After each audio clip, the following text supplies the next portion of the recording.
نحمده ونستعينه ونستغفره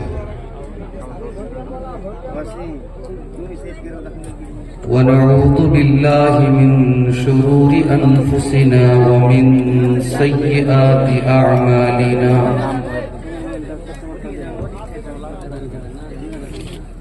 من يهده الله فلا مضل له ومن يضلل فلا هادي له وأشهد أن لا إله إلا الله وحده لا شريك له وأشهد أن محمدا عبده ورسوله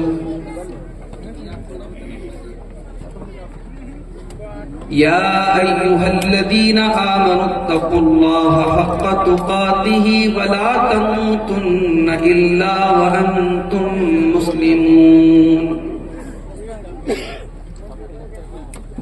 يا أيها الناس اتقوا ربكم الذي خلقكم من نفس واحدة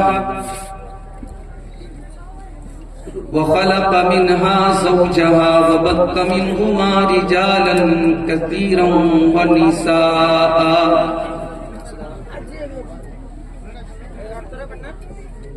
واتقوا الله الذي تساءلون به والأرحام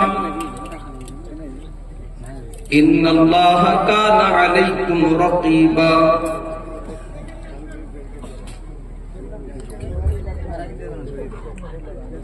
يا أيها الذين آمنوا اتقوا الله وقولوا قولا سديدا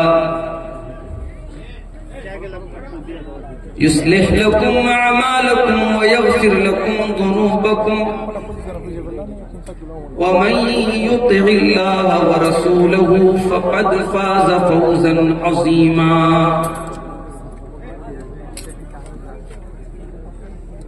أما بعد فإن خير الحديث كتاب الله وخير الهدي هدي محمد صلى الله عليه وسلم وشر الأمور محدثاتها وكل محدثة بدعة وكل بدعة ضلالة وكل ضلالة في النار أعوذ بالله من الشيطان الرجيم بسم الله الرحمن الرحيم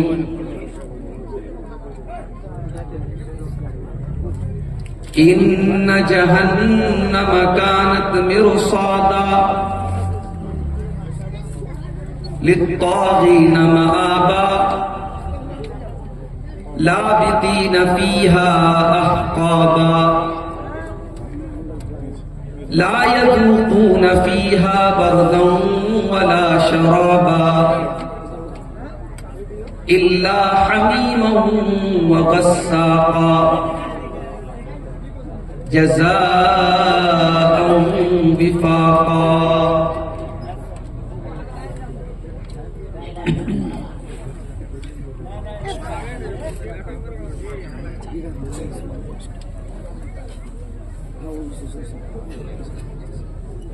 ایک نعت کی چند اشعار سے فرمائیں۔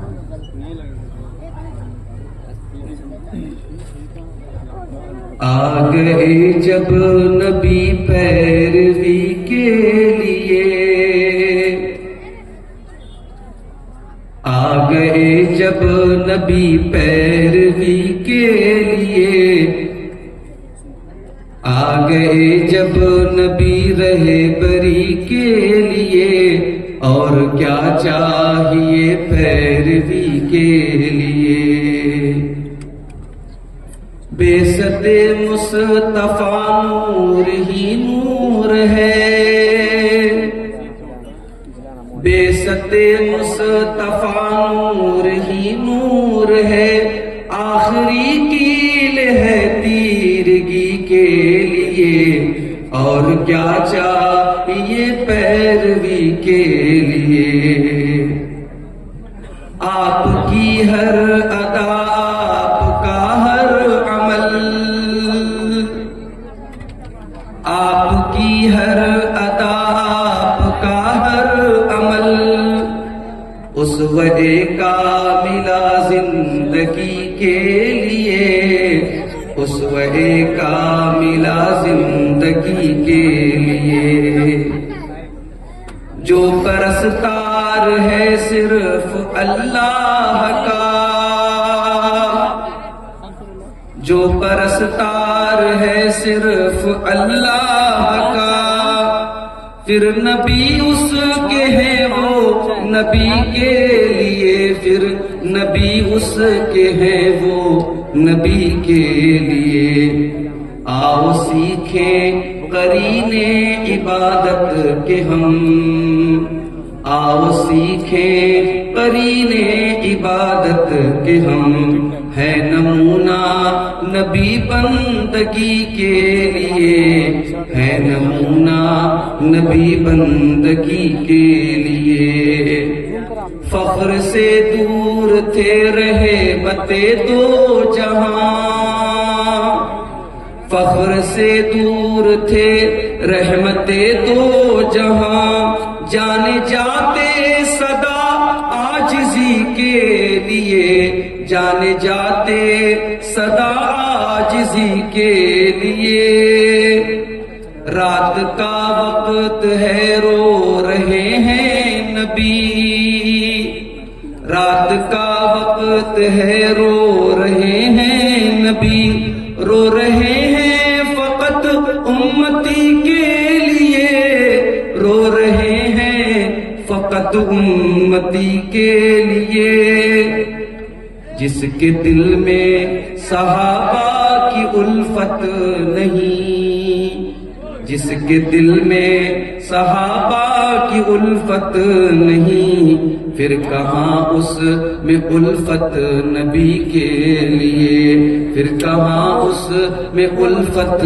نبی کے لیے، جام کوثر بھی قسمت میں اس کے نہیں، جام کوثر بھی قسمت میں اس کے نہیں، صرف افسوس ہے، صرف افسوس ہے بدعتی کے لیے، صرف افسوس ہے بدعتی کے لیے، شان احمد میں زاہد یہ لکھنا تیرا، شان احمد میں زاہد یہ لکھنا تیرا، شان احمد میں زاہد یہ لکھنا تیرا، ہے سعادت تیری زندگی کے لیے، آ گئے جب نبی رہبری کے لیے، اور کیا چاہیے پیروی کے لیے۔ صدر محترم،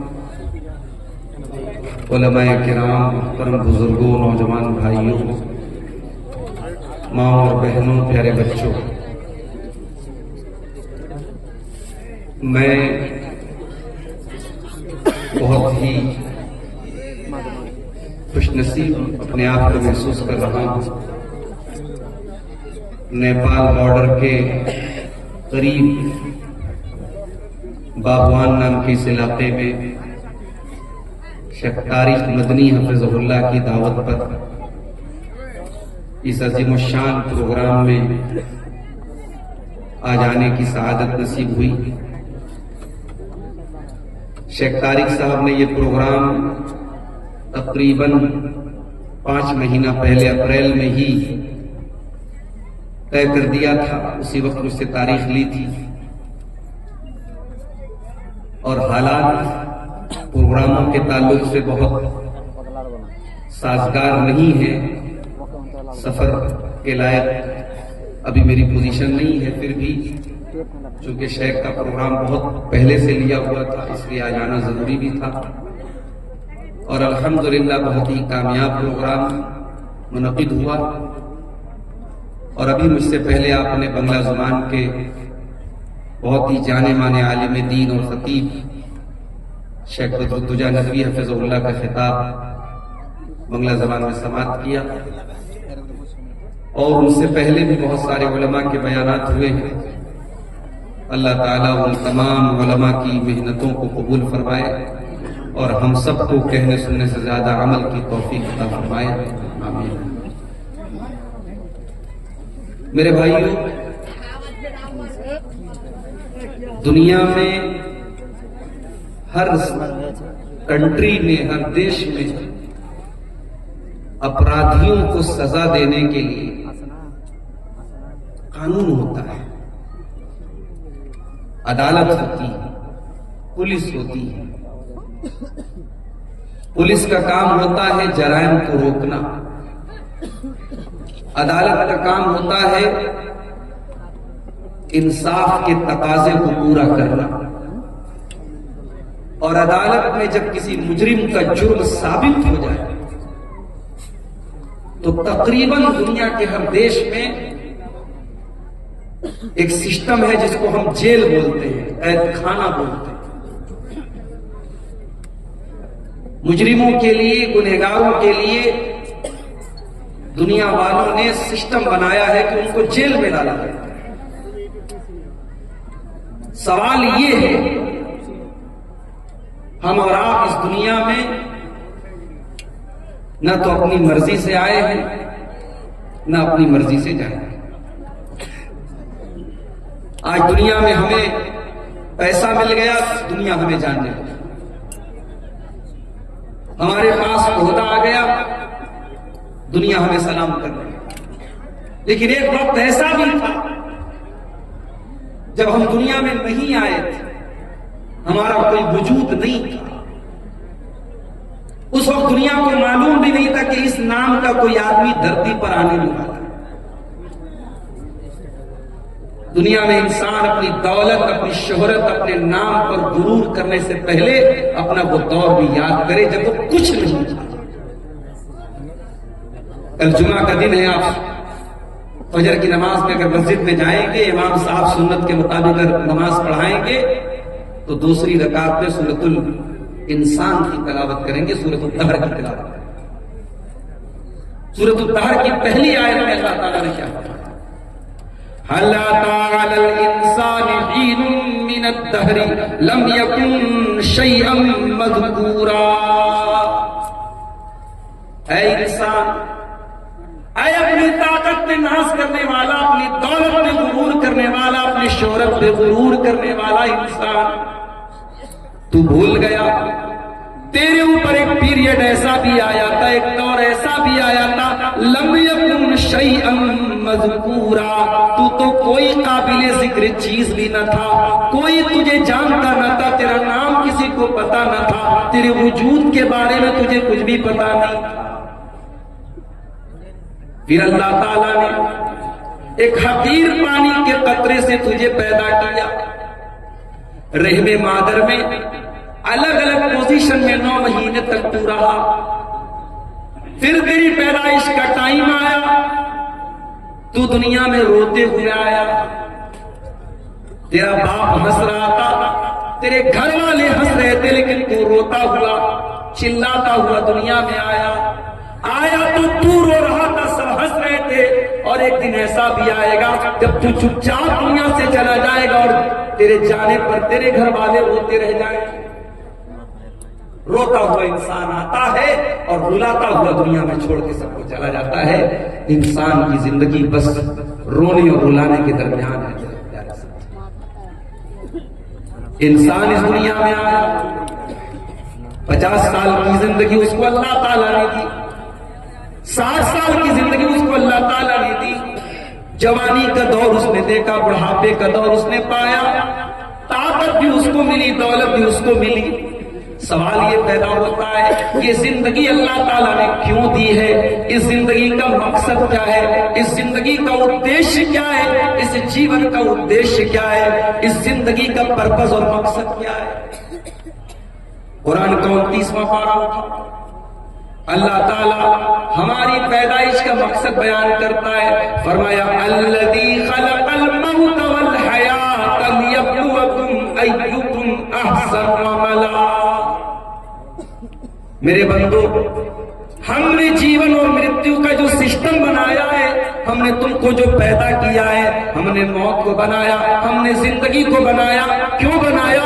لیبلوکم، ہم تمہارا امتحان لینا چاہتے ہیں، ہم تمہاری پریچھا لینا چاہتے ہیں، ہم تمہیں جانچنا چاہتے ہیں کہ کون اچھا عمل کرنے والا ہے، کون اللہ کو راضی کرنے والا عمل کرتا ہے، کون ایسا عمل کرتا ہے جو اللہ کی نظر میں اچھا ہے، دنیا کی نظر میں اچھا ہے کہ نہیں.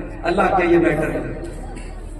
دنیا کی نظر میں آپ کیسے ہیں، اللہ کے یہ میٹر نہیں کرتا. اللہ کی نظر میں آپ کیسے، آپ نے وہ عمل کیا کہ نہیں کیا جو اللہ کو پسند آنے. اللہ تعالی ہم سب کو امتحان کے طور پر اس دنیا میں پیدا کر رہا ہے. ہماری دنیا کی زندگی ایک امتحان کی زندگی ہے میرے بھائیوں، اور جس طریقے سے دنیا کے ہر امتحان کو ایک دن ختم ہو جانا ہے. ایک ٹائم ہے، بچہ اسکول امتحان دینے گیا، اسٹوڈنٹ کالج میں ایگزام دینے گیا، 2 گھنٹے کا ایگزام تھا، 3 گھنٹے کا ایگزام تھا، 2 گھنٹے پورے ہو گئے، ایگزامینر نے کاپی چھین لی. بھائی تیرے ایگزام کا ٹائم ختم ہو گیا، تو اور نہیں لکھ سکتا ہے. بچے سے کاپی چھین لی، تیری پریچھا کی اوಧಿ سماپت ہو گئی، تیرے امتحان کا ٹائم ختم ہو گیا، اب اس کے آگے تم کچھ نہیں کر سکتے. میرے پیارے ساتھیوں، ہمارے بھی امتحان کا ایک ٹائم ہے، اور وہ ٹائم کب ہے ہم نہیں جانتے. وہ ٹائم کب آ جائے ہم نہیں جانتے. ہو سکتا ہے کہ آج کی رات ہم آرام سے بستر پہ سونے جائیں اور صبح کو ہم اٹھ بھی نہ پائیں. ہو سکتا ہے کہ کل کی صبح کا سورج بھی دیکھنا ہم کو نصیب نہ ہو. ہم تو ایسا امتحان دے رہے ہیں. دنیا میں ایک امتحان دینے والے کو پتا ہے مجھے 2 گھنٹہ امتحان دینا ہے، 3 گھنٹہ امتحان دینا ہے. ہم تو ایسا امتحان دے رہے ہیں، ہمیں یہ تو پتا ہے کہ ختم ہونا ہے، کب ختم ہونا ہے یہ نہیں. ان اللہ عنده علم الساعة وينزل الغيث ويعلم ما في الارحام وما تدري نفس ماذا تكسب غدا وما تدري نفس بأي ارض تموت. یہ 5 چیزیں ہیں، اس کو اللہ تعالیٰ غیب کی کنجی بولتا ہے، غیب کی چابی ہے. جس طریقے سے دنیا کے خزانے کی چابی خزانے کے مالک کے پاس ہوتی ہے، یہ 5 چیزیں غیب سے تعلق رکھتی ہیں، اور اس کی چابی کس کے پاس ہے؟ اللہ کے پاس ہے. قیامت کب آئے گی اللہ کو معلوم ہے، بارش کب ہوگی، کتنی ہوگی، کہاں ہوگی، اللہ کو معلوم ہے. وَيَعْلَمُ مَا فِي الْأَرْحَامِ، اور ماں کے پیٹ میں ہونے والا بچہ کیا ہوگا، لڑکا ہوگا یا لڑکی ہوگا، یہ تو سی ٹی اسکین کے ذریعے بھی معلوم ہو جائے گا، یہ تو الٹرا ساؤنڈ کے ذریعے بھی معلوم ہو جائے گا. لیکن لڑکا یا لڑکی بڑا ہو کر کے کیا بنے گا، نیک بنے گا، برا بنے گا، اچھا بنے گا، کیسا بنے گا، عقیدہ کیا ہوگا، ایمان کیسا ہوگا، عمل کیسا ہوگا، یہ سب اللہ کو. اور فرمایا کہ کل کیا کرنے والے ہو کسی کو نہیں معلوم. وَمَا تَدْرِي نَفْسٌ مَاذَا تَكْسِبُ غَدًا، کوئی نہیں جانتا کہ کل اس کے ساتھ کیا ہونے والا ہے. بنارس میں ایک لڑکا اپنی ماں کے ساتھ بائک پر جا رہا ہے، ماں پیچھے بیگ لے کر کے بیٹھی ہوئی ہے. بنارس کی ایک بہت مشہور روڈ پر سے اس کا گزر ہوتا ہے. نوجوان لڑکے تو ویسے بھی گاڑی بہت اسپیڈ میں چلاتے ہیں، لڑکا اسپیڈ میں گاڑی چلا رہا ہے، پیچھے ماں بیگ لے کر کے بیٹھی ہوئی ہے. اچانک اس کا بیگ اس کے بغل کی اس کے سائڈ کی ایک بائک سے ٹکرا جاتا ہے، گاڑی ڈسبیلنس ہو جاتی ہے، لڑکا گاڑی سے گر جاتا ہے، ڈیوائیڈر میں اس کا سر جا کر کے لڑ جاتا ہے. گھر سے چلا تھا ماں کو ڈراپ کرنے اور اسپیڈ میں گاڑی چلا رہا تھا، اس کا سر ڈیوائیڈر سے ٹکرا جاتا ہے. 12-13 دن گزر گیا، ابھی تک لڑکا ہاسپٹل میں کوما کی حالت میں موت اور زندگی سے جوجھ رہا ہے. وَمَا تَدْرِي نَفْسٌ مَاذَا تَكْسِبُ غَدًا، کوئی نہیں جانتا کہ کل اس کے ساتھ کیا ہونے والا ہے. سامان 100 برس کا ہے، پل کی خبر نہیں.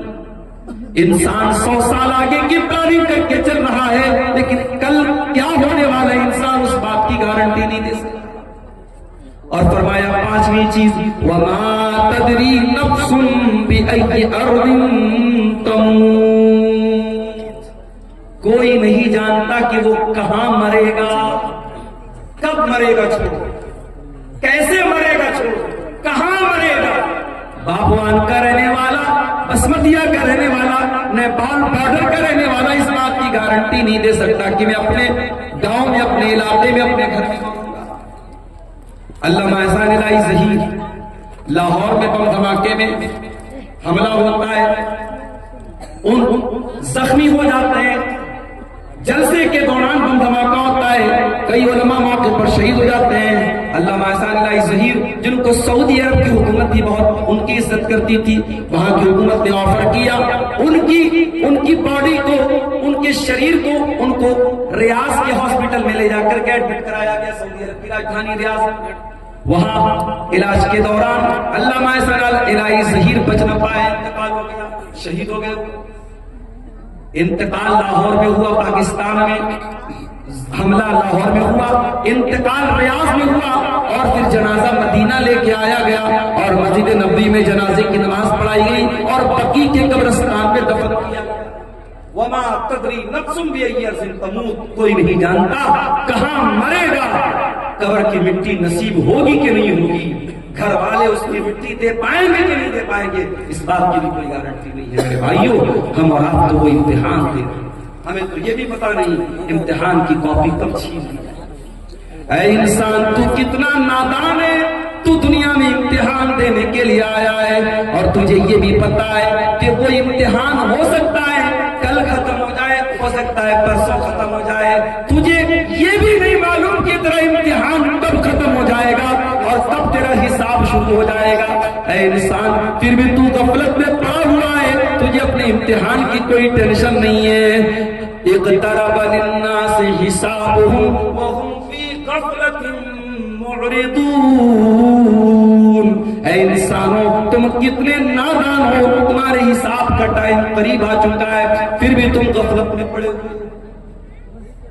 اسی لیے ہمارے نبی فرماتے ہیں جایا کرو کبھی کبھی قبرستان، زور القبور، اے میری امت کے لوگوں قبرستان جایا کرو، فإنها تذکرکم الآخرہ، قبرستان جاؤ گے، مرے ہوئے لوگوں کی قبروں کو دیکھو گے، جب مردہ لوگوں کے گھروں کو، ان کی قبروں کو دیکھو گے، تمہیں آخرت کی یاد آئے گی، تمہیں اپنا انجام یاد آئے گا۔ بلڈنگوں میں رہتے ہوئے شاید موت نہ یاد آئے، بال بچوں کے ساتھ ہنستے کھیلتے ہوئے شاید تمہیں موت یاد نہ آئے، دنیا کے پیسے گنتے ہوئے شاید تمہیں موت نہ یاد آئے، بینک بیلنس کو چیک کرتے ہوئے شاید تمہیں موت یاد نہ آئے، فیس بک کی ریلز دیکھتے ہوئے شاید تمہیں موت یاد نہ آئے، دنیا کی رنگینیوں میں کھو کر کے شاید تمہیں موت یاد نہ آئے، لیکن جب تم قبرستان جاؤ گے تم دیکھو گے کل کا کروڑ پتی بھی اسی مٹی کے اندر لیٹا ہوا ہے، کل کا ارب پتی بھی اسی مٹی کے اندر لیٹا ہوا ہے، بہت بڑا عالم دین تھا، بہت بڑی بڑی تقریریں کرتا تھا، آج وہ بھی اسی مٹی کے نیچے دفن ہو چکا ہے، بڑا نام کمایا کرتا تھا، بڑی شہرت تھی، بڑی عزت تھی، آج وہ بھی اسی مٹی کی چادر اوڑھ کے سویا ہے۔ فَإِنَّهَا تُذَكِّرُكُمُ الْآخِرَةَ، جب تم قبرستان کو دیکھو گے، جب تم قبروں کو دیکھو گے تو تمہیں موت کی یاد آئے، موت کو یاد کیا، موت ہماری اوقات ہمیں یاد دلاتی، موت ہماری حیثیت ہمیں یاد دلاتی۔ انسان کو جب یہ لگنے لگے اس دنیا میں سب سے زیادہ سپریم ہوں، میرے اوپر کوئی طاقت نہیں، کوئی پاور نہیں ہے، میں سب سے بڑا پاورفل ہوں، موت آ کر کے بتا دیتی ہے کہ انسان تو کس کھیت کی مولی ہے۔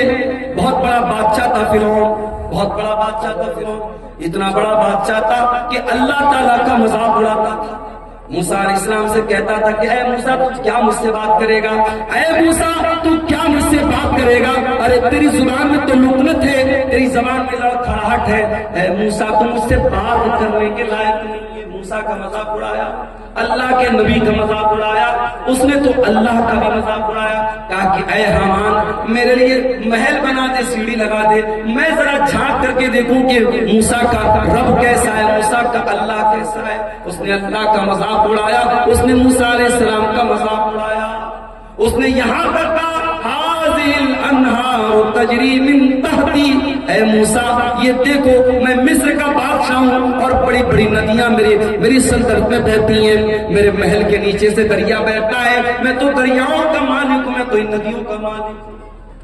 اللہ نے کہا اے فرعون اب تیرے غرور کو میں خاک میں ملا. فرعون کو کیسی موت آئی؟ فرعون کو اللہ تعالیٰ نے دریائے قلزم میں ڈبا کر کے مار دیا. اسی دریا میں موسیٰ علیہ السلام کے لیے راستہ بن گیا اور اسی دریا میں فرعون کی قبر بن گئی. فرعون ڈوب گیا اور فرعون جب ڈوب گیا تو اللہ نے فرمایا کم ترکو من جنات وعیون وزروع ومقام کریم ونعمت کانوا فاکہین. دیکھو ذرا فرعون کتنے بڑے بڑے محل چھوڑ کے گیا تھا, کتنے بڑے بڑے باغات چھوڑ کے گیا تھا, کتنے اچھے اچھے مقامات چھوڑ کے گیا تھا. کذالک وأورثناها قوما آخرین. آج فرعون کے محلوں کا ہم نے کسی اور کو وارث بنا دیا. محل فرعون کا ہے, باغ فرعون کا ہے اور اس کی نہریں فرعون کی ہیں, لیکن آج فائدہ اٹھانے والے اور. اس لیے میرے بھائیوں کبھی بھی اپنی طاقت پر غرور مت کرنا. طاقت تو فرعون کے پاس. کبھی اپنی دولت پر غرور مت کرنا.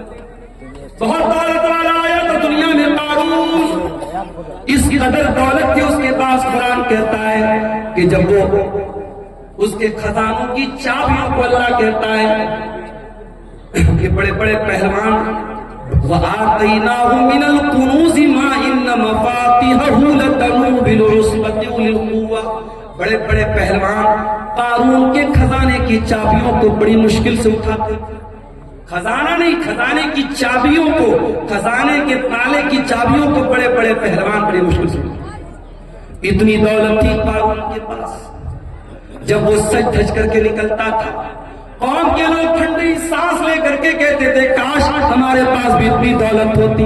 اور قارون بڑے ناز سے کہتا تھا انما اوتیتہ علی علم, یہ دولت تو میری نالج سے ملی ہے, یہ باپ دادا سے میں نے نہیں کمائی, یہ میں نے اپنی نالج سے کمائی ہے.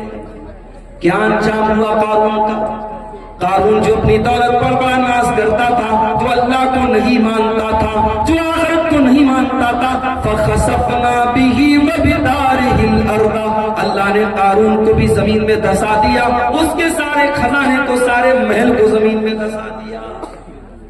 میرے پیارے ساتھیوں کبھی اپنی دولت پر بھی غرور نہ کرنا.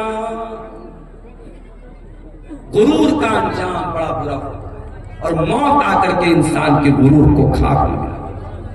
اسی لیے اللہ تعالیٰ سورہ واقعہ کے اندر کہتا ہے فَلَوْلَا إِذَا بَلَغَتِ الْحُلْقُومَ وَأَنْتُمْ حِينَئِذٍ تَنْظُرُونَ وَنَحْنُ أَقْرَبُ إِلَيْهِ مِنْكُمْ وَلَكِنْ لَا تُبْصِرُونَ. میرے بندو جب جان نکلنے کا ٹائم آتا ہے, جب روح نکلنے کا ٹائم آتا ہے اور تم دیکھتے ہو تمہارا قریبی انسان مر رہا ہے, تمہارا باپ مر رہا ہے, تمہاری ماں مر رہی ہے, تمہاری بیوی مر رہی ہے, تم اپنی آنکھوں سے مرتا ہوا دیکھ رہے ہو لیکن تم کچھ نہیں کر سکتے. فَلَوْلَا إِن كُنتُمْ غَيْرَ مَدِينِينَ تَرْجِعُونَهَا إِن كُنتُمْ صَادِقِينَ.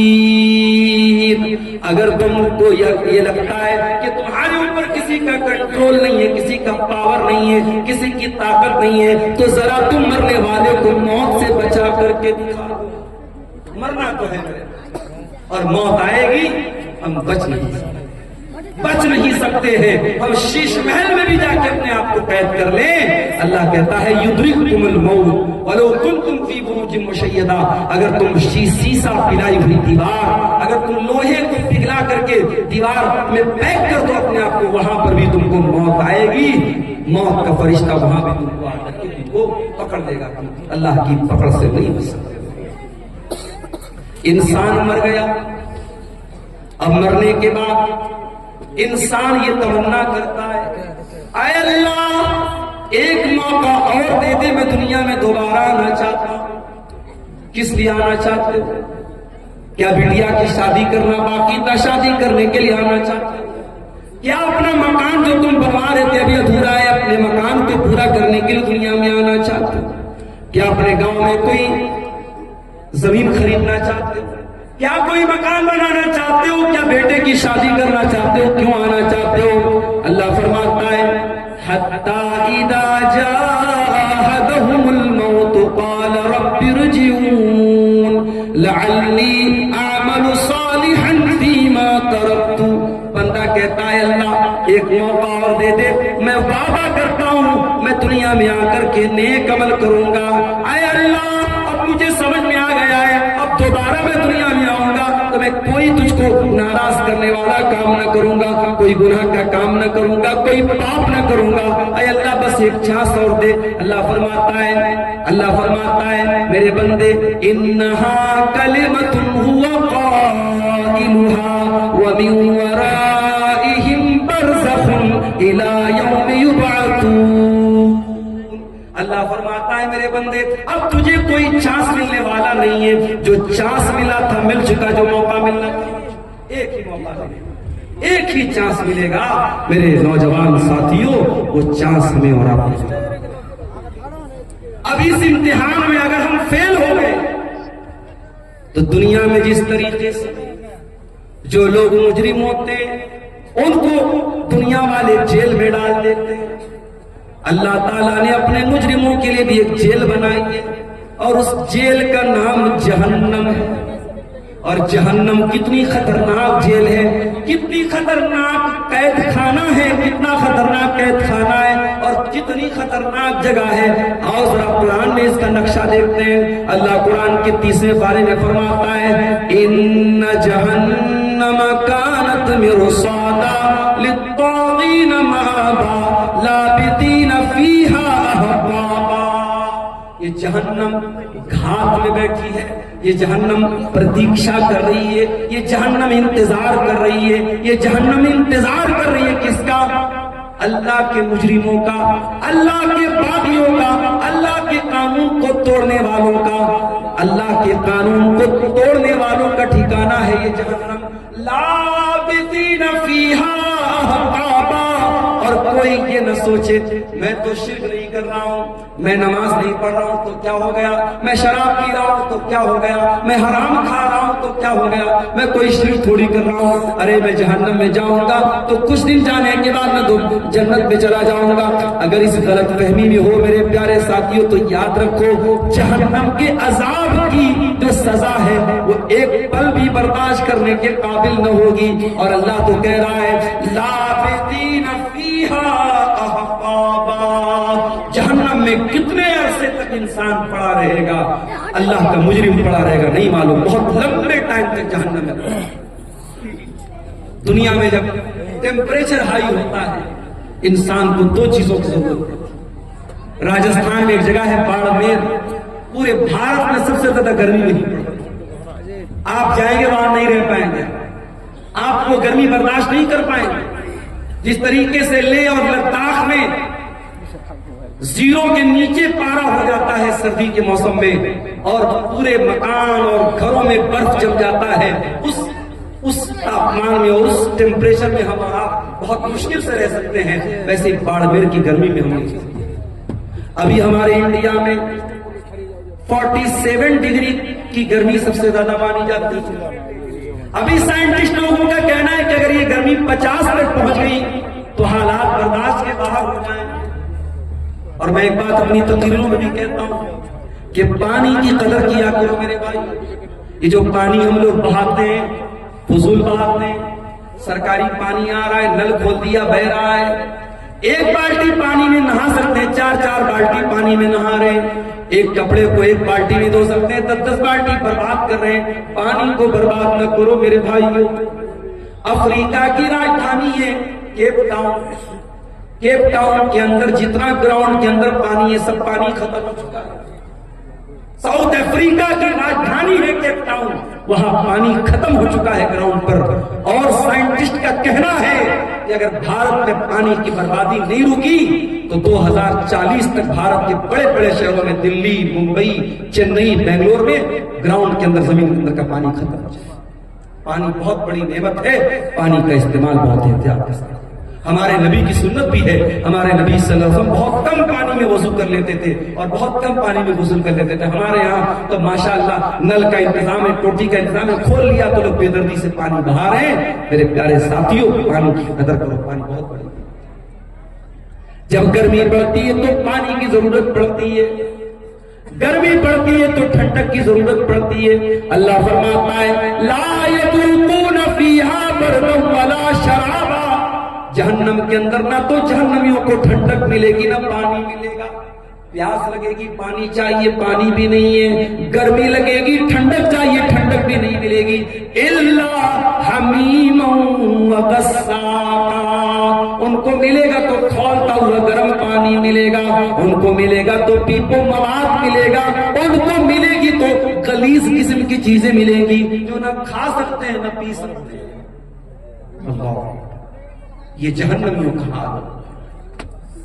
لا يذوقون فيها بردا ولا شرابا الا حميما وغساقا جزاء وفاقا. اللہ فرماتا ہے اے میرے بندو, ہم جہنمیوں کے ساتھ کوئی ظلم نہیں کریں گے, کوئی اتیاچار ان کے ساتھ نہ ہوگا, یہ ان کے کرتوتوں کا پھل ہوگا, یہ ان کے کرتوتوں کی سزا ہوگی. ہم تو انصاف کریں گے. جانتے ہو دنیا میں سب سے خطرناک ترازو جو ہوتا ہے وہ جویلر کا ترازو ہوتا ہے, سونار کا ترازو. ہو سکتا ہے چندے میں کچھ عورتوں نے اپنے زیورات بھی دیے ہوں, عورتیں جو ناک میں نتھیا پہنتی ہیں, آپ سونار کیا جائیں گے, سونار اپنے ترازو پر ناک کی نتھیا کو رکھ کے بتا دے گا اس کا وزن. عورتیں کان میں بالی پہنتی, بڑی ہلکی ہوتی ہے, اس بالی کو سونار اپنے ترازو پہ رکھے گا, اس کا وزن سامنے آئے. یہ دنیا کے ترازو کا حال ہے. اللہ تعالیٰ قیامت کے دن یہ ترازو رکھے گا, اور وہ ترازو کیسا ہوگا؟ اور قرآن میں پوچھتے ہیں اللہ تعالیٰ سے, اللہ فرماتا ہے وَنَضَعُ الْمَوَازِينَ الْقِسْطَ لِيَوْمِ الْقِيَامَةِ فَلَا تُظْلَمُ نَفْسٌ شَيْئًا وَإِنْ كَانَ مِثْقَالَ حَبَّةٍ مِّنْ خَرْدَلٍ أَتَيْنَا بِهَا وَكَفَىٰ بِنَا حَاسِبِينَ. ہم قیامت کے دن انصاف کا ترازو رکھیں گے, اور قیامت کے دن کسی کے ساتھ کوئی ظلم و ستم نہ ہوگا. ایک رائی کے دانے کے برابر بھی اگر کوئی چیز ہوگی, اللہ فرماتا ہے میرے ترازو پر سامنے آ جائے گی. وَكَفَىٰ بِنَا حَاسِبِينَ. اور میرے بندو جب ہم حساب لیں گے تو ایک ایک چیز کا حساب لیں گے, ہم تو کسی کو نہ چھوڑیں گے. فَمَن يَعْمَلْ مِثْقَالَ ذَرَّةٍ خَيْرًا يَرَهُ وَمَن يَعْمَلْ مِثْقَالَ ذَرَّةٍ شَرًّا يَرَهُ. ایک ذرہ برابر بھی نیکی کرو گے, ایک ذرہ برابر بھی گناہ کرو گے, اللہ کے ترازو پر سامنے آ جائے. اسی لیے جب اللہ تعالیٰ نے قرآن میں کہا کہ جس کا نام اعمال اب داہنے ہاتھ میں لیں گے اس کا آسان حساب لیں گے, تو اما عائشہ نے پوچھا تھا اے اللہ کے نبی آسان حساب کیسے لیا جائے گا؟ تو اللہ کے نبی نے فرمایا آسان حساب کا مطلب یہ ہے انما ذالک العرض, کہ اللہ تعالیٰ کے سامنے بندے کا عمل پیش کیا جائے گا اور اللہ تعالیٰ بس دیکھ کر کے نظر انداز کر دے گا. یہ آسان حساب ہے. ومن نوکش حلقہ, اور جس کے نام اعمال کی جانچ پڑتال ہوگی, جس کے ایک ایک عمل کو چیک کیا جائے گا, جس کو چیک کیا جائے گا کہ اس نے کیا کیا کیا ہے, وہ تو ہلاک ہو جائے گا, برباد ہو جائے گا. میرے پیارے ساتھیوں غور کرو, میرے پیارے ساتھیوں, اتنی خطرناک جیل ہے اللہ تعالیٰ کی جہنم. اس جہنم سے اپنے آپ کو بچانے کے لیے ہم کیا انتظام کر رہے ہیں؟ دنیا میں کہیں آگ لگ جائے, فائر بریگیڈ والوں کو جلدی سے بلایا جاتا ہے, پھر بھی آگ لگ جائے تو بہت مشکل ہو جاتا ہے لوگوں کو بچانا. ابھی ہمارے گھر پہ شادی تھی, چھوٹے بھائی کی, ہمارے شادی میں عورتوں کا جہاں کھانا چل رہا تھا, چاٹ کا وہاں پہ وہ اسٹال لگا ہوا تھا, چاٹ والے کے اسٹال میں گیس کا چولہا لگا تھا, اچانک اس کے گیس کے چولہے سے آگ نکلنے لگی. ظاہر ہے وہاں جتنا پنڈال لگا ہے, کپڑے کا پنڈال ہے, اگر آگ بھڑکتی پورے پنڈال میں لگتی اور کتنا نقصان ہو سکتا تھا اندازہ نہیں سکتا. اللہ کا کرم ہوا, فوراً وہ آگ بجھائی گئی, نقصان نہیں ہوا, کوئی نقصان نہیں ہوا. ایک ہلکی سی آگ لگتی ہے اور بہت تیزی کے ساتھ ہے. جہنم کی آگ دنیا کی آگ سے 70 گنا زیادہ خطرناک ہو. اللہ کے نبی فرماتے انہا فصلت علی نارکم, دنیا کی آگ جہنم کی آگ دنیا کی آگ سے 70 گنا زیادہ خطرناک ہوگی. دنیا کی آگ تو پیٹرول اور ڈیزل سے جلتی ہے, جہنم کی آگ فرمایا یا ایھا الذین آمنوا قوا انفسکم واہلیکم نارا, اے اے ایمان والو اپنے آپ اور اپنے گھر والوں کو جہنم کی آگ سے بچاؤ جس کا ایندھن انسان اور پتھر ہوں گے. انسانوں سے جلے گی وہ آگ، پتھروں سے جلے گی. وہ جہنم کتنی گہری ہو اس کی گہرائی کا اندازہ ہم نہیں لگا سکتے. صحیح مسلم کی روایت، اللہ کے نبی فرماتے ہیں بہت تیز دھماکے کی آواز سنی. آپ نے صحابہ سے پوچھا اے میرے صحابہ کیا تم جانتے ہو کہ یہ آواز کیسی تھی؟ صحابہ نے کہا اللہ اور اس کے رسول زیادہ بہتر جانتے ہیں. آپ نے فرمایا ھذا حجر رمی بہ فی النار منذ 70 خریفا. اے میرے صحابہ 70 سال پہلے جہنم کے اندر ایک پتھر گرایا گیا تھا، آج جا کر کے وہ جہنم کی گہرائی تک پہنچا ہے، آج جا کر کے وہ جہنم کی تہ تک پہنچا ہے. یعنی ایک پتھر کو جہنم کے اندر گرایا جائے تو 70 سال کے بعد وہ پتھر جہنم کی گہرائی تک پہنچتا. اتنا خطرناک ہے جہنم کی گہرائی. میرے پیارے ساتھیوں، اس جہنم کی آگ سے ہم اپنے آپ کو بچانے کے لیے کیا انتظام کر رہے ہیں؟ ہمارے پیارے نبی جناب محمد رسول اللہ صلی اللہ علیہ وسلم اسی جہنم کی آگ سے ہم کو بچانے کے لیے آئے تھے. آپ کے آنے کا مقصد یہی تھا دنیا کے لوگ ایمان والے بن جائیں، نیک عمل کرنے والے بن جائیں، دنیا کے لوگ جہنم کی آگ سے بچ جائیں. یہی آپ کا مقصد تھا، آپ کی زندگی کا مقصد. یہی مقصد لے کر کے آپ دنیا میں آئے تھے، کس طریقے سے اللہ کے بندوں کو جہنم کی آگ سے بچایا جائے. یہی آپ کا مشن تھا اور اسی کی ٹینشن آپ کو رہا کرتی تھی اور اتنا سوچا کرتے تھے آپ کے. اللہ تعالیٰ قرآن میں کہتا ہے فَلَعَلَّكَ بَاخِعٌ نَفْسَكَ عَلَىٰ آثَارِهِمْ إِن لَّمْ يُؤْمِنُوا بِهَٰذَا الْحَدِيثِ أَسَفًا. اے نبی آپ کو لوگوں کے ایمان لانے کی اتنی چنتا ہے، اتنی فکر ہے، کہیں اس چنتا میں آپ اپنے آپ کو ہلاک نہ کر دیں، کہیں ختم نہ کر دیں. اللہ کے نبی فرماتے ہیں او لوگوں میری مثال اور تمہاری مثال تو ایسی ہے جیسے کوئی انسان آگ جلاتا ہے اور آگ جیسے وہ جلاتا ہے ویسے ہی پروانے اور پتنگے اس آگ میں جل جل کے مرنے لگتے ہیں. وہ دور کرنے کی کوشش کرتا ہے مگر وہ پروانے نہیں مانتے اور بار بار اس آگ میں کود کر کے مرتے ہیں. اللہ کے نبی فرماتے ہیں انا آخذ بحجزکم عن النار. وہ لوگوں میں تمہاری کمر پکڑ پکڑ کے تم کو جہنم کی آگ سے بچا رہا ہوں. وانتم تقتحمون فیہا، لیکن تم جہنم کے اندر جا رہے ہو. اچھا ایک بات بتاؤ، کیا کوئی باپ کبھی چاہے گا کہ اپنے بیٹے کو آگ میں ڈال دے؟ کبھی نہیں چاہے گا.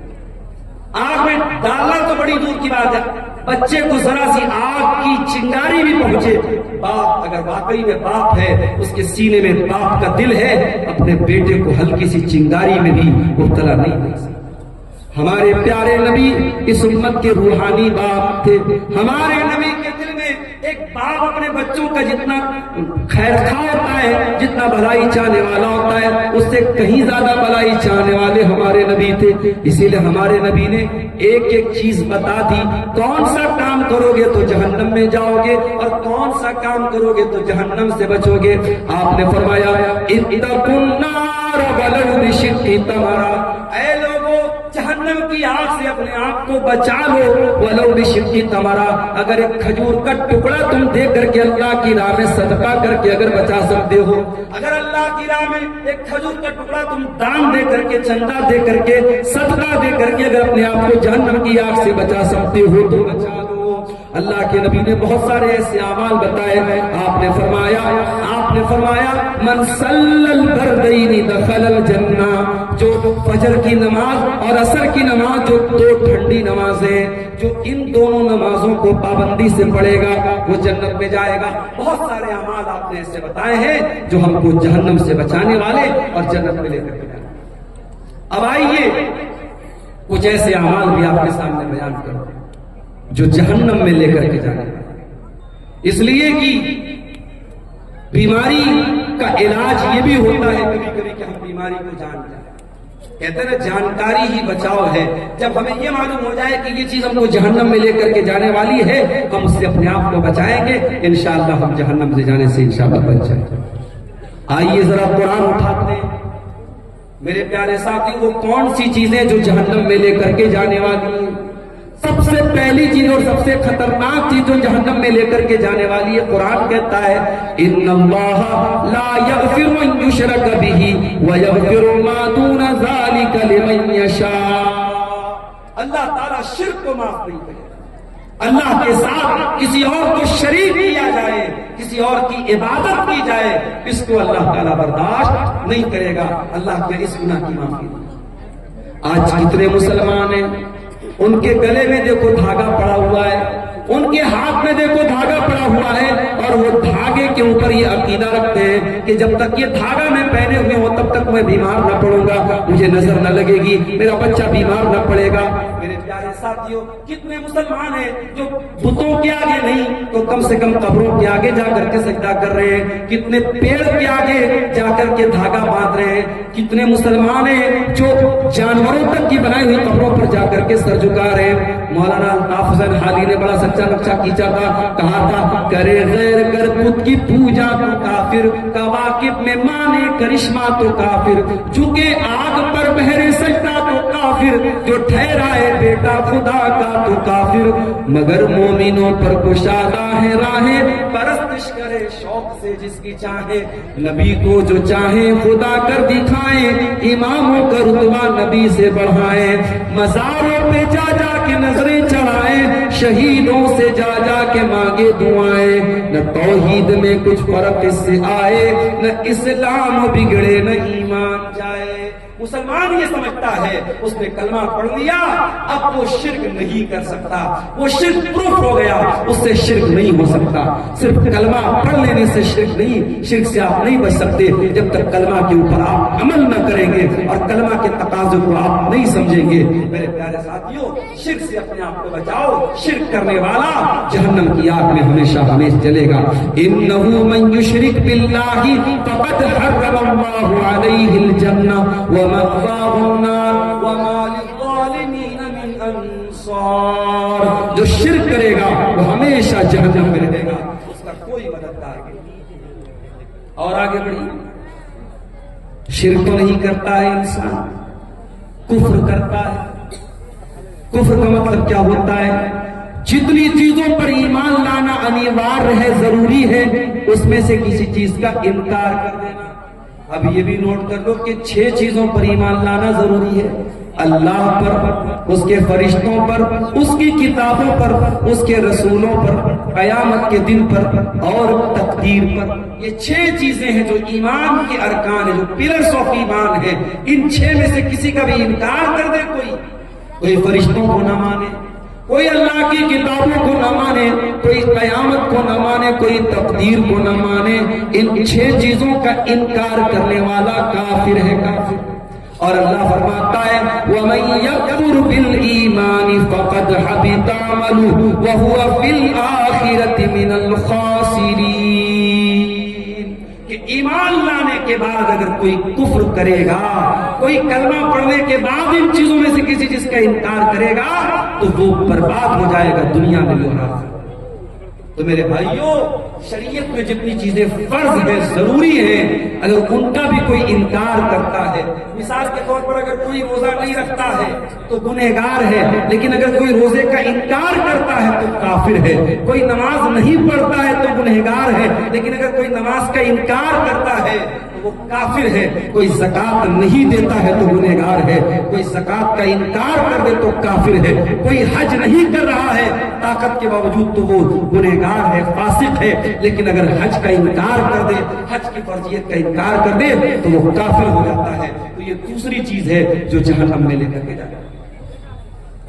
اور آگے بڑھیے، ایک اور چیز ہے جو جہنم میں لے کر کے جانے والی ہے، اللہ کا مذاق اڑانا، رسول کا مذاق اڑانا، فرشتوں کا مذاق اڑانا، شریعت کی کسی ایسی چیز کا مذاق اڑانا جس کا مذاق اڑانے سے انسان کافر ہو جاتا ہے۔ کبھی کبھی ہم لوگ بہت ہلکے میں لیتے ہیں، کبھی کبھی میں دیکھتا ہوں واٹس ایپ پر میسج آتا ہے جنت کے بارے میں، حوروں کے بارے میں مذاق اڑاؤ، حوروں کا مذاق مت اڑاؤ، جہنم کا مذاق مت اڑاؤ، فرشتوں کا مذاق مت اڑاؤ۔ یہ اتنا خطرناک معاملہ ہے، جنت اور جہنم کا مذاق اڑانے والا اگر توبہ نہ کرے اسلام سے خارج ہو سکتا۔ اللہ کے رسول کے دور میں کچھ منافقوں نے اللہ کے رسول کا مذاق اڑایا، نبی کو پتا چلا، آپ نے بلوایا کہ تم کیوں مذاق اڑا رہے تھے؟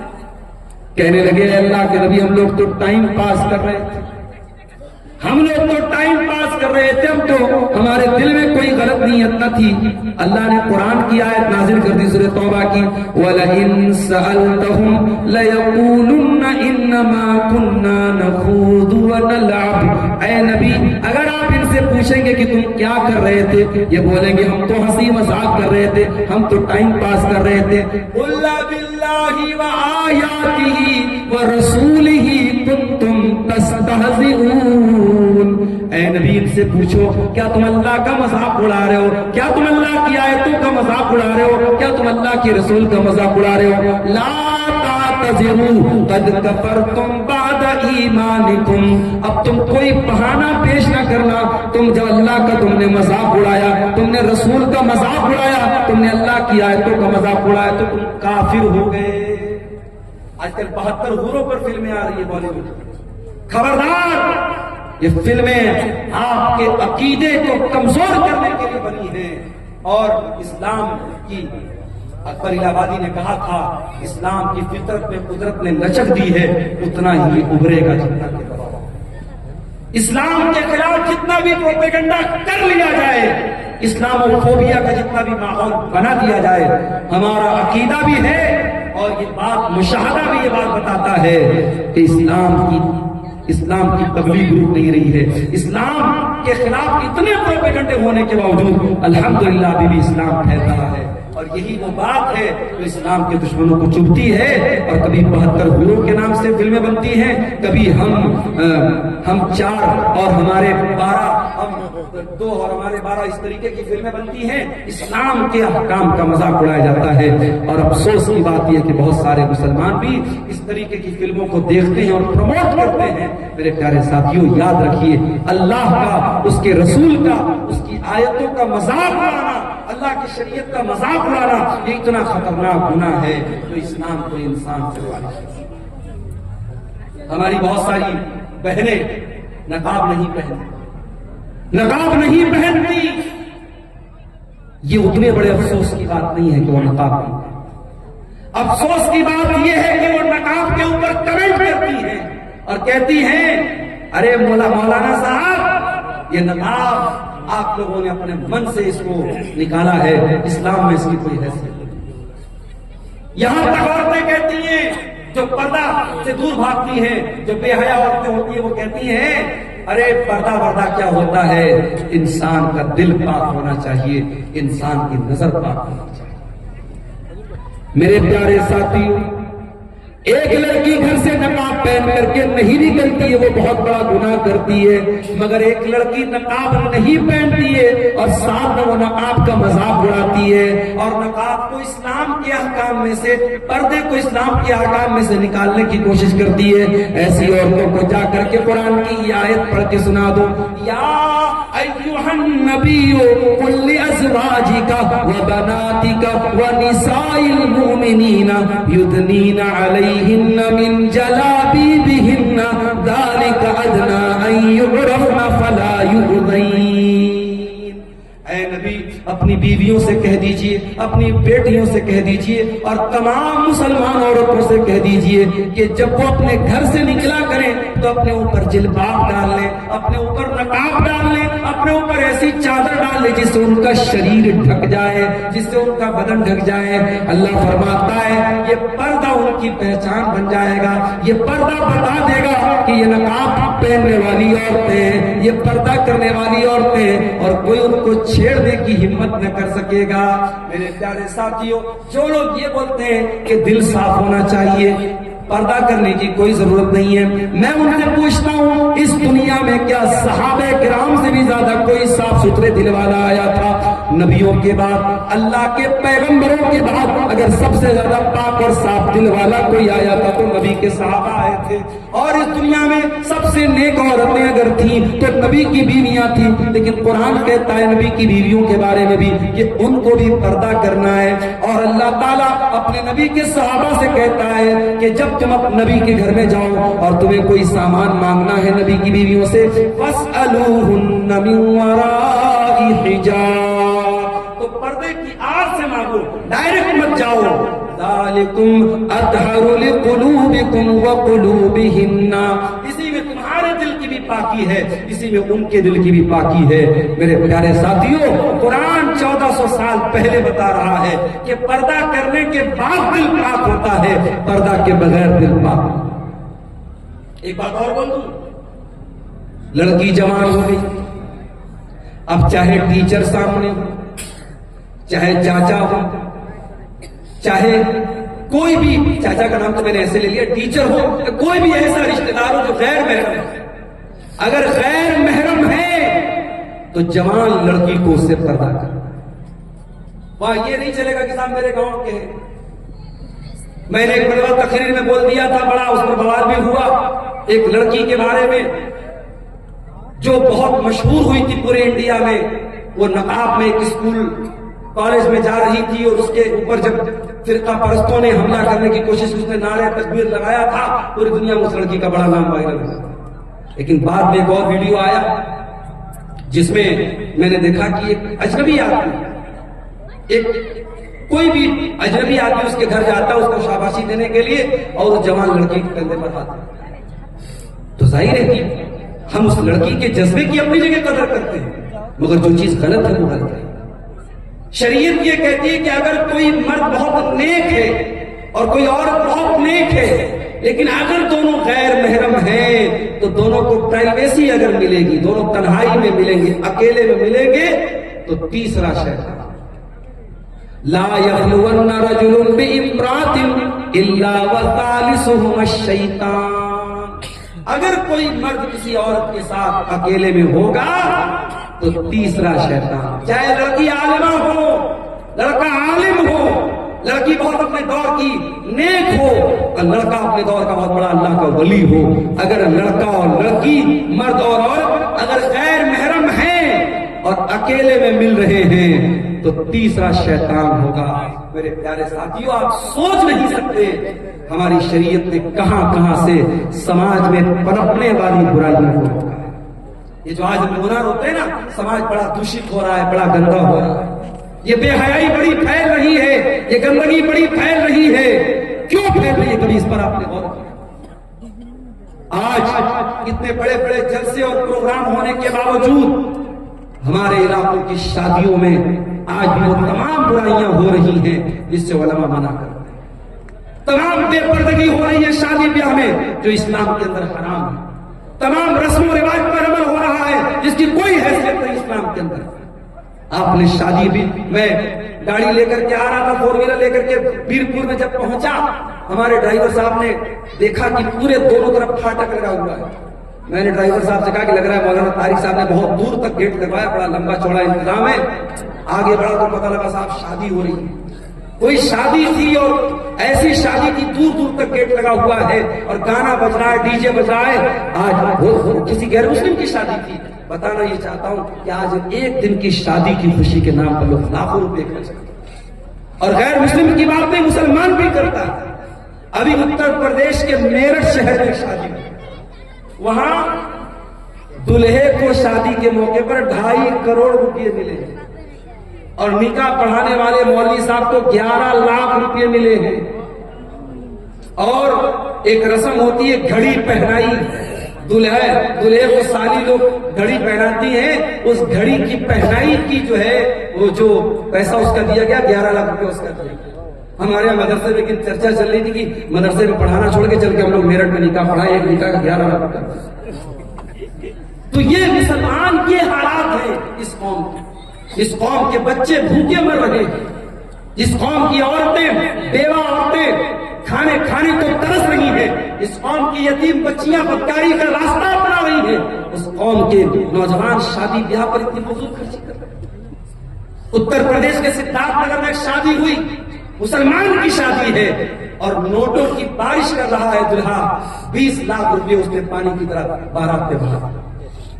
یہ سارے کرتوت ہم کرتے ہیں، اس کے بعد ہم کہتے ہیں کہ ہمارے ساتھ فلاں جگہ یہ کیوں ہو رہا ہے، ہمارے ساتھ فلاں جگہ یہ کیوں ہو رہا ہے، ہماری مسجدوں پر کیوں نشانہ سادا جا رہا ہے، ہمارے مدرسوں پر کیوں نشانہ سادا جا رہا ہے۔ میرے پیارے ساتھیوں، ہمیں اپنا محاسبہ کرنے کی ضرورت ہے، اپنے گریبانوں میں جھانکنے کی ضرورت ہے۔ میرے نبی نے تو نکاح کو اتنا آسان کر دیا، آپ نے فرمایا ان اعظم النکاح برکۃ ایسرہ مؤونۃ، سب سے زیادہ برکت اس نکاح میں ہوتی ہے جس کو سب سے کم خرچ میں نپٹایا جائے۔ نبی کے دور میں نکاح ہوتا تھا، بہت معمولی خرچ میں نکاح ہو جاتا تھا، اور ایسا نہیں کہ نبی کے دور میں سب غریب لوگ تھے، اس میں عثمان غنی کے جیسے کروڑ پتی لوگ بھی تھے، اس میں عبد الرحمن بن عوف کے جیسے کروڑ پتی لوگ بھی تھے۔ دولت والے ہوتے تھے یا غریب ہوتے تھے، بڑے سمپل طریقے سے نکاح کر لیتے تھے اور بیوی کو لے آتے تھے، اور وہاں ایک نہیں چار بیویوں کا رواج تھا۔ اسلام نے اگر مرد کے پاس طاقت ہے تو 4 بیویوں تک کی اجازت دی، اس میں کوئی شرم کی بات نہیں ہے۔ آج ایک مرد زنا کر کے 10 عورتوں کے ساتھ زنا کرے اتنا برا نہیں مانا جاتا، اگر کوئی بیچارہ اس کے پاس طاقت ہے جسمانی اعتبار سے، مالی اعتبار سے، اگر وہ ایک کے ساتھ ساتھ دوسری بیوی کر لے، دوسری شادی کر لے، بوال ہو جاتا ہے صاحب، پورے گاؤں والے اس کا جینا حرام کر دیتے ہیں، اور پہلی بیوی اور اس کے گھر والے تو اس کا جینا حرام کر دیتے ہیں۔ یاد رکھو میرے بھائیوں، حلال کو مشکل بناؤ گے حرام آسان ہو جائے گا، اور آج حرام آسان ہو چکا ہے اور ہماری اور آپ کی سوچ سے بہت اوپر جا چکا ہے۔ زناکاری اور بدکاری مسلم سماج میں اتنی عام ہوتی چلی جا رہی ہے، میرے پاس آئے دن فون آتا ہے اور ایسے ایسے مسئلے پوچھے جاتے ہیں، اللہ کی پناہ شرم آتی ہے۔ مولوی صاحب، لڑکے نے لڑکی کے ساتھ غلط کام کر دیا، پھر لوگوں نے شادی کرا دی، شادی کے 3 مہینے کے بعد بچہ ہو گیا، اب کیا کیا جائے، کیا دوبارہ نکاح کرنا پڑے گا؟ یہ وہ مسئلے ہیں، ان کا جواب کیا دینا ہے وہ ایک الگ مسئلہ ہے، لیکن مسلمانوں کی سوسائٹی میں اس طریقے کے مسئلے پیدا ہو، یہ سوچنے کی بات ہے میرے پیارے ساتھیوں، یہ افسوس کرنے کی بات ہے، یہ افسوس کرنے کا بات ہے۔ حلال کو مشکل بناؤ گے حرام آسان ہو جائے گا، شادیوں کو آسان کرو۔ نوجوانوں تم سے بھی کہتا ہوں، اپنے باپ سے جا کے کہہ دو، اپنی ماں سے جا کے کہہ دو، میری شادی سنت کے مطابق کرو، آسان طریقے سے کرو۔ اپنے سسر کے اوپر بوجھ نہ بنو، اپنے ہونے والے سسر کے اوپر بوجھ نہ بنو، کسی طریقے کے جہیز کے چکر میں نہ پڑو، آسان اور سمپل لائف گزارو، عزت اور خودداری کے ساتھ۔ سسرال سے ملنے والے بیڈ سے بہتر ہے چٹائی پر لیٹ کر کے زندگی گزارو، سسرال سے ملنے والے فریز کا ٹھنڈا پانی پینے سے بہتر ہے کہ گھڑے کا ٹھنڈا پانی پی کے گزارا، سسرال سے ملنے والی بائک پر چلنے سے بہتر ہے اپنی کمائی کی سائیکل پر اپنی بیوی کو بٹھا کر کے چلو۔ میرے پیارے ساتھیوں، عزت اور خودداری آپ کے ہاتھوں میں ہے، اب آپ خود ڈیسائیڈ کر لیجیے آپ کو کیا کرنا ہے۔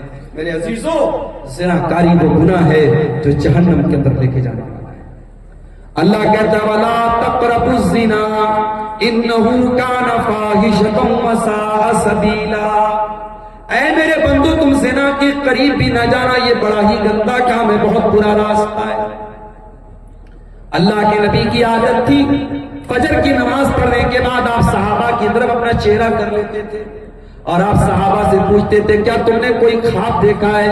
صحابہ کرام اپنا خواب بیان کرتے تھے، اللہ کے پیارے نبی اپنا خواب بیان کرتے تھے۔ ایک دن اللہ کے نبی نے اپنا خواب بیان کیا، اس خواب میں اللہ تعالیٰ نے اپنے نبی کو جہنم کے عذاب کے بہت سارے مناظر دکھائے تھے۔